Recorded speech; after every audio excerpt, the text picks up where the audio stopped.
I disappeared on New Year's Eve, and she went crazy with desire to find me. New Year's Eve has always carried weight for me. Not just fireworks and champagne, but reflection. You take stock of the past year, stare down the next one, and pretend it all makes sense. It used to be a holiday I looked forward to, especially with Lily. We'd always find a way to make it our own, whether that meant staying home with cheap wine and takeout or dressing up for one of those rooftop countdown parties. But this past New Year's felt off, like wearing someone else's clothes. Everything looked familiar, but it didn't fit. We were at a party hosted by Lily's coworker, a guy named Trevor I barely knew but had apparently become close to her over the last few months. I'd heard his name in passing. He was harmless, according to her. Kind of a doofus, she once said with a laugh. But now here we were, drinking his wine, eating his food, and pretending everything was fine. The place was packed. Low lighting, hip playlists, and that kind of curated chaos where everyone seems to know where to stand and what to say. I felt out of place, but Lily? She was in her element. Her hair was perfect, her dress was new, something red and elegant that I hadn't seen before, and her smile. It was the kind that used to be just for me. I caught her laughing with a group of people near the hallway, phone in hand, her voice cutting through the music in a way that made my gut twist. Not because it was loud, because it was carefree. The kind of carefree she hadn't been with me in a long time. Still, I didn't say anything. I didn't want to be that guy, the jealous husband at a company party, standing in the corner with a drink and suspicion. I poured myself another bourbon and tried to shake it off. It wasn't until later, long after the countdown, after the glittery hats had been passed around and the champagne corks popped, that I saw it. Lily had gone to the bathroom, and her phone buzzed on the counter. I glanced at it out of reflex. It wasn't the message that caught my attention. It was the screen. It had been left on the gallery app, a thumbnail glowing on top. It was a photo of her, sitting at a bar, legs crossed, cocktail in hand. Her face was tilted toward a man I didn't recognize. He had that casual smirk, like he belonged there. His hand rested just a little too comfortably on her knee. The background was blurred, the kind of blur that happens when you're not in a rush to capture the scene, when you're in the moment not posing for it. I stared at the picture for a good 30 seconds, hoping I'd misread it, hoping I'd spot another friend in the corner of the frame.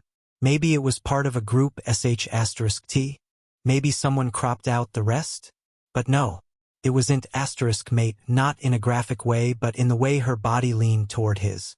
The way her eyes looked half-closed in laughter, her hand slightly touching his wrist. It was the kind of closeness you don't share with someone you just met, or someone you're not trying to know better. I didn't even hear her come back until she was beside me. She looked down, saw the phone in my hand, and without flinching, said, "Oh, that's just Brian from work. We all went out after that awful strategy session last week. He was being dumb, trying to take a bunch of goofy pictures. It's nothing." She gave a soft laugh, leaned in like she was amused by how silly it all was, and gently took the phone from my hand. She locked the screen, slipped it into her purse, and kissed me on the cheek like she was brushing dust off a shelf. I nodded, smiled, played along, but something in me recoiled. It wasn't the photo alone. It was her tone, that practiced lightness in her voice. Too quick, too composed, like she'd expected the question before I ever asked it. I didn't push back. Not then. What would I even say? "I saw a picture and now I think you're lying to me?" Sounded crazy even in my own head. But after that, the evening changed. I noticed how she kept looking at her phone when she thought I wasn't watching. How she lingered around certain people. How Trevor, the host, barely acknowledged me but made a point to hug her twice. Later, when we got home, she was bubbly, drunk on more than champagne. She curled up on the couch, scrolled through her phone, face tilted away from me, and laughed at things she wouldn't show me. She told me she was tired, kissed me again, and went to bed early. I stayed up, staring at the dark window. My mind replayed the photo like a loop I couldn't stop. The hand on her knee, the tilt of her smile, the sense that I was looking at a version of Lily I didn't know, one that had found comfort somewhere else. I didn't sleep much that night, And when I did, my dreams were filled with flickering images. A bar I'd never been to, a man I'd never met, and Lily's laughter ringing in the distance. The next morning, I woke up first. She was still asleep, her back turned to me, hair messy, one leg kicked out from under the covers. I stared at her for a long time, trying to find that familiar feeling, love, safety, certainty. But something had shifted. The strange how one image can undo years of trust. I didn't have proof of anything yet. No texts, no confessions. Just a **T and a laugh and a gut feeling I couldn't shake. But it was enough to plant the seed. And once doubt takes root, it doesn't let go. That morning, over coffee, she acted like nothing happened. She asked if I wanted to take a walk later, maybe grab brunch. She even joked about how bad the champagne had been. I played along, smiled when I was supposed to, laughed when I could. But inside, something cracked. Just slightly. I remember watching her stir cream into her coffee, the spoon clinking gently against the ceramic, and thinking, "Who are you really?" I didn't say anything. Not yet. But from that moment on, I started paying attention. Because that picture, that stupid little photo buried in a phone gallery, was more than just a coincidence. It was the first real sign that the story I thought we were writing together might not have the same ending for both of us. The strange how you don't notice the slow unraveling until the thread is in your hand.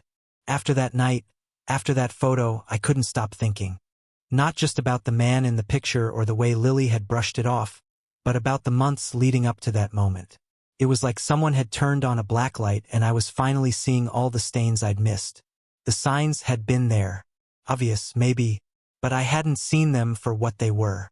Or maybe I just didn't want to see them. She had started dressing differently. At first, I chalked it up to a new phase. People change styles, right? But it wasn't subtle. She went from her usual flowy blouses and flats to tight, expensive dresses and designer heels I'd never seen before. She said it was for client meetings, that she had to keep up appearances. I didn't question it. I figured she was trying to impress someone at work. Maybe angling for a promotion.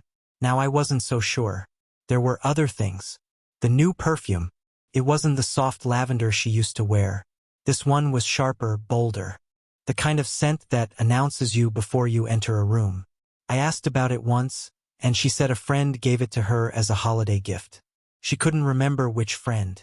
Then there were the late nights. She'd always worked hard, but lately it had gotten excessive. She used to complain if she had to stay past 6. Now she was getting home at 8, sometimes 9, claiming meetings ran long or that traffic was a nightmare. I wanted to believe her. I tried. But there was something rehearsed in her tone.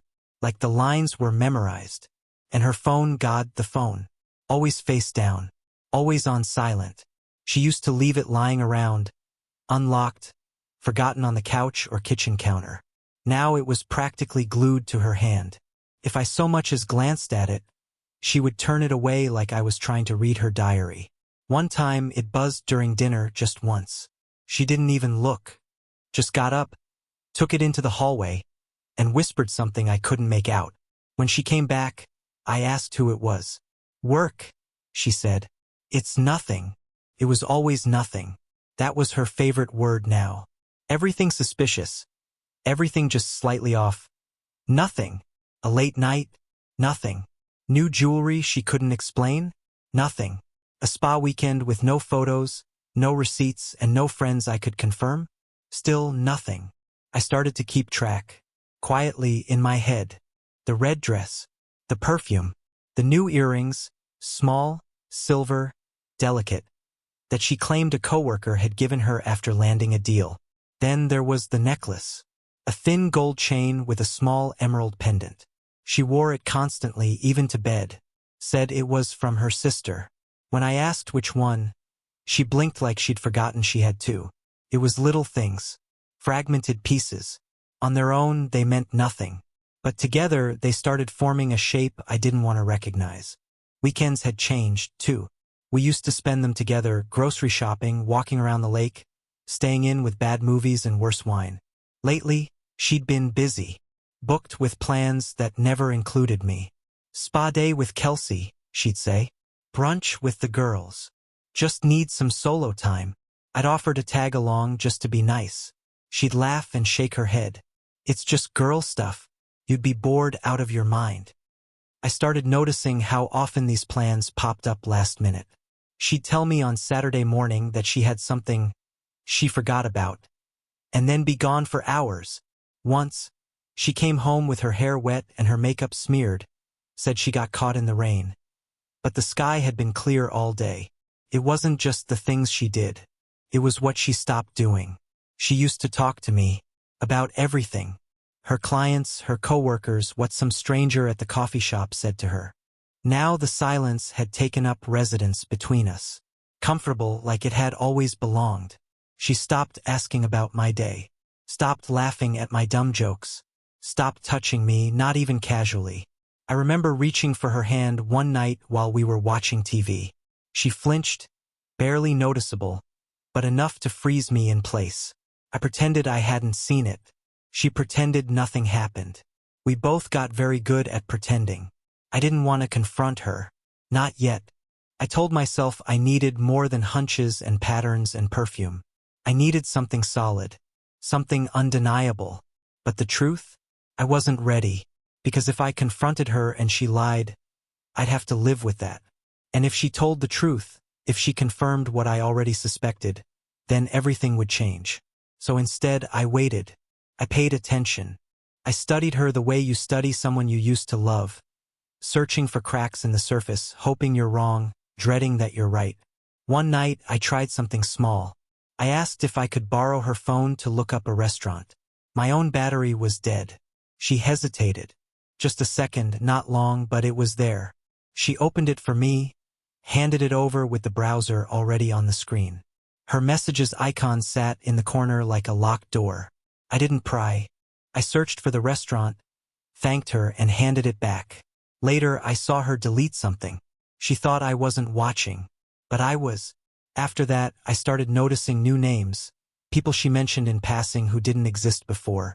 Jules, a friend from a Pilates class she never used to take.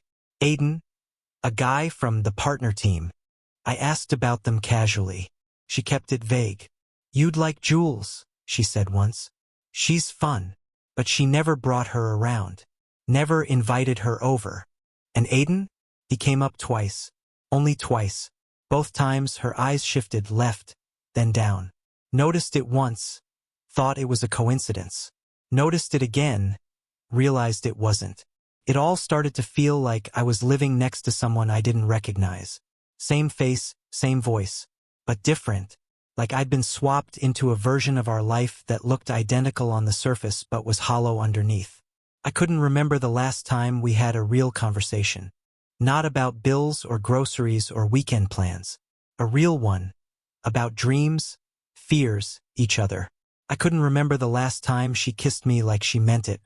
The last time she asked about something that mattered to me. I'd become a piece of furniture in our home. Something to move around, something to step over. Not a partner. Not even a presence. Still, I stayed quiet. Told myself I was imagining things. That every couple goes through phases. That maybe I was just projecting my own anxieties. Turning coincidences into conspiracies. But even as I said it, I knew I was lying to myself. Because once the suspicion starts, it doesn't stop. It rewrites everything. Every smile becomes a mask. Every touch feels manufactured. Every word is another layer of the wall they're building between you and the truth. And I was outside that wall now, watching it grow taller every day. Looking back, I realized the night I saw that photo wasn't the beginning of the end. It was just the moment I finally admitted it. The truth doesn't always come in a dramatic reveal. Sometimes it sneaks up on you quietly, in a moment that feels almost too still, too calm, before the floor drops out from under you. It happened on a Thursday. I remember because it was supposed to be one of her late nights. The kind she'd mentioned casually over breakfast with that careful, distracted tone that had become her default. I might be home late tonight, she said, not looking up from her coffee. We've got a client coming in from out of town, and the team's doing a dinner thing after. I just nodded. I'd stopped asking for details. Every question only led to more performance. Pauses she hadn't rehearsed, names she barely remembered, jokes I was supposed to laugh at. She kissed me on the cheek like always, then slipped out the door in her navy blazer and a pair of heels I hadn't seen before. I wasn't planning to come home early. Honestly, I wasn't planning much of anything. But around 3 p.m., my last meeting got canceled. I figured I'd surprise her, make dinner, light candles, maybe, a peace offering to whatever distance had grown between us. A small gesture, even if it felt like throwing a pebble into a canyon. When I pulled into our driveway just after 4, I felt it instantly. That hush. The curtains were drawn. The car was gone. No movement inside. I assumed she hadn't left work yet. Still, something pulled me forward. Inside, the house was quiet. Too quiet. Not the normal kind where silence feels like a choice. This was the kind that makes you freeze, like walking into a room moments after someone else has left it. I set my bag down and listened. Nothing. No television. No music. No footsteps. But then faint. Almost inaudible. A sound I couldn't place at first. Laughter. Not just laughter. A voice. A man's voice. Low. Muffled by distance and drywall, but unmistakably int asterisk mate. I followed it. The hallway was dim, winter light filtering through the blinds in strips. My heartbeat started to pick up. I don't know why. Maybe because the air felt wrong. Or maybe because deep down I already knew. The bedroom door was almost closed. Not shut, but barely ajar. Like it had been pushed that way in a hurry. I moved closer, each step louder than the last, though I was trying to be silent. I didn't open the door. I didn't have to. From the other side, I heard her voice. Soft, playful, not the clip tone she used with me lately. It was the voice I used to hear when we stayed up talking at night. The one she hadn't used around me in months. I heard the sound of something shifting, sheets, maybe. A small thump, like someone rolling over too quickly. Then silence. Then breathing. Not just hers. My hand hovered near the doorknob. Shaking. Could have opened it. Part of me wanted to. Just kick the damn thing open and let the truth hit me in the face. But I didn't. Because in that moment, I understood something I hadn't before. I didn't need to see it. The evidence was already there. In the sounds, in the whispers, in the unmistakable closeness of two people who had forgotten anyone else existed. The int asterisk Macy wasn't just physical. It was the comfort, the ease, the laughter I hadn't heard from her in months. It wasn't mine anymore. I backed away slowly, careful not to make a sound. My hands were cold, my breath shallow. I felt like a ghost in my own home. I walked out the front door like I was sleepwalking. Got into my car. Sat there for a long time, staring at the steering wheel. Everything felt unreal. Like I'd stepped into someone else's story. One I didn't want to be in. I didn't cry. I didn't scream. I didn't even feel angry yet. All I felt was the finality of it. The question that had haunted me for weeks.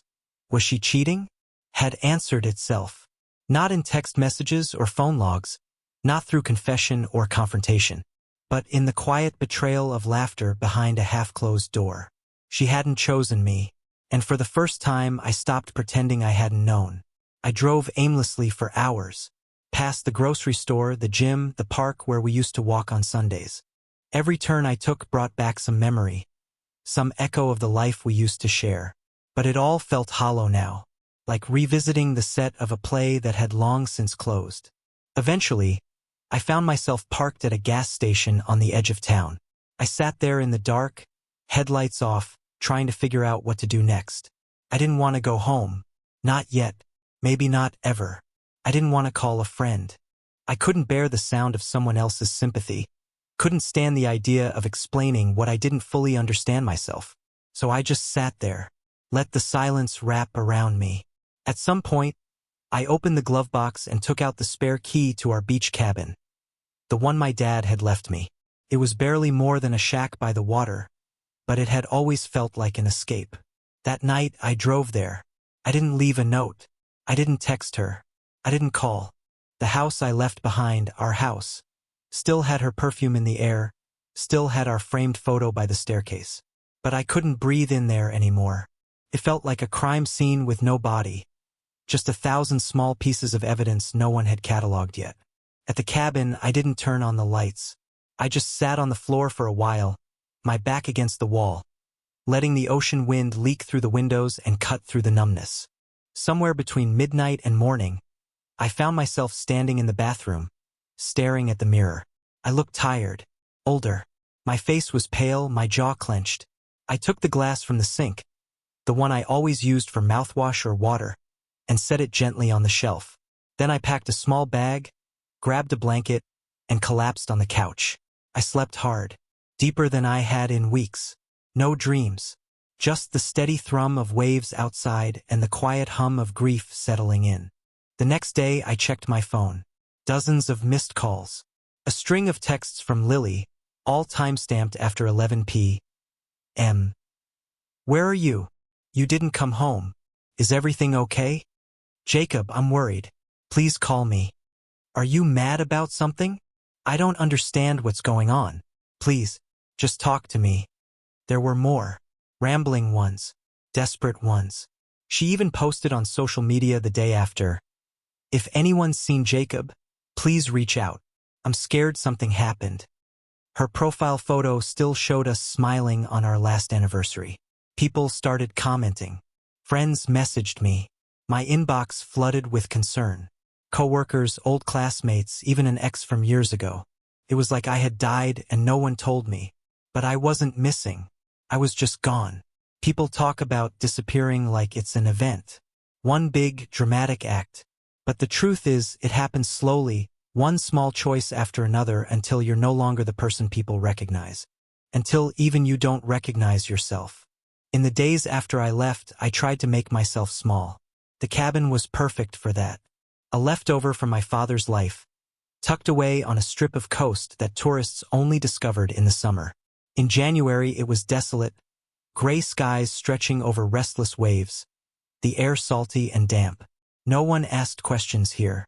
People came to fish or hide or drink, and no one cared what you were doing as long as you paid cash. I turned off my phone for long stretches. When I did check it, the notifications were endless. Texts from Lily, missed calls from mutual friends, even messages from her coworkers. She posted on Facebook, on Instagram, on whatever platform would make the most noise. At first, the posts were worried. If anyone's seen Jacob, please call me. This isn't like him. Then they grew frantic. She called old college friends she hadn't spoken to in years, sent messages to my colleagues from 3 jobs ago, even reached out to my estranged brother. Her search became a performance. Public, messy, impossible to ignore. It wasn't just concern. It was hysteria. Every morning, before sunrise, I'd walk down to the edge of the water with a thermos of coffee and watch the tide roll in. I tried to let the sound drown out the noise in my head. But the images from that night kept replaying. The half-closed door, the muffled laughter, her soft voice in a tone I hadn't heard in months. Sometimes I'd imagine her waking up in our bed and finding it empty, calling my name, realizing the glass on the bathroom shelf was gone. It wasn't much, just a small, ordinary glass. But it was mine. I left it behind on purpose like a single footprint. Proof that I'd been there, and proof that I'd chosen to leave. I thought about confronting her 100 different ways. Storming into the bedroom, shouting, demanding names and dates. But every version ended the same. Her denying, crying, twisting the story until I was the villain for asking. I didn't have the strength for that anymore. Walking away felt like the only thing left I could control. The first week, no one found me. I paid cash for groceries at the little store near the highway, parked my car behind the cabin where it couldn't be seen from the road, and kept the lights low at night. I told myself I was just taking time to think, to breathe, but the truth was uglier. I wanted her to panic. I wanted her to feel, for even a second, what I'd felt standing in that hallway, powerless, blindsided, betrayed. And she did panic. By the second week, people I hadn't spoken to in years were forwarding me *TS of her posts. Jacob, please just come home. We can talk. If anyone sees him, tell him I'm sorry. Her words were everywhere. My name trending in a small, pathetic way. A missing husband gone viral for 24 hours until the next story replaced it. But underneath the public performance, there were private messages too. Desperate ones. Jacob, please. I don't know what you think you saw. I can explain everything if you'll just talk to me. You're scaring me. This isn't like you. Please come home. Please. I'm begging you. Each message chipped away at me. Part of me wanted to respond. Not to forgive her, but to break the silence. To say, I know. To say, I heard you. But I didn't. Instead, I started writing everything down. Every memory of her strange behavior. Every unexplained night out. Every gift she couldn't account for. I filled a cheap spiral notebook with bullet points, dates, fragments of conversations. It was obsessive, maybe, but it was the only way I could stop the details from blurring. Some nights I'd sit at the kitchen table with the notebook open and my father's old radio playing static in the background. I'd pour myself a drink and flip through the pages like a detective going over case files. It wasn't just about catching her. It was about making sense of the last few years of my life. Because the more I wrote, the more I remembered things I'd ignored. Odd coincidences, small inconsistencies.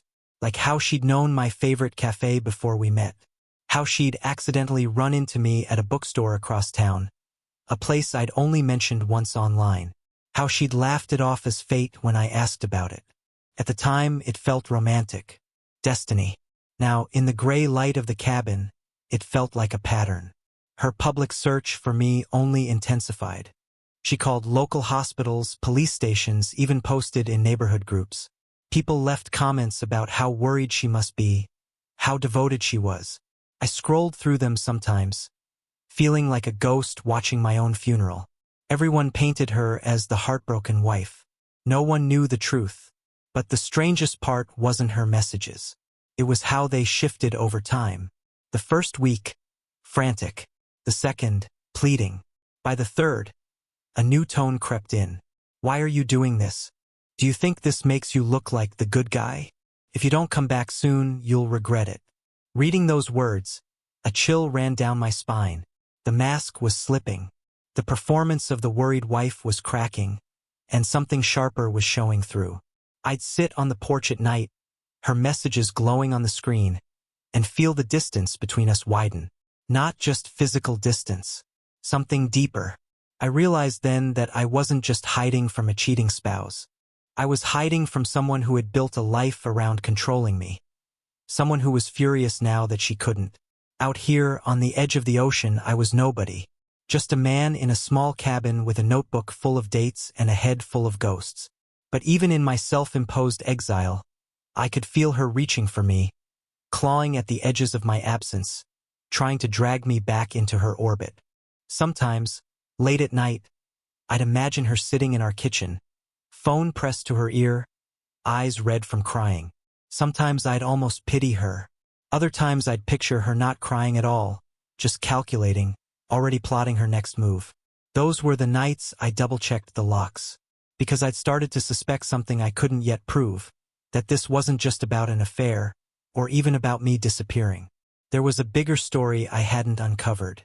And if I went back now, I might never get the chance to see it clearly. So I stayed. I walked the beach. I filled my notebook. I watched the waves.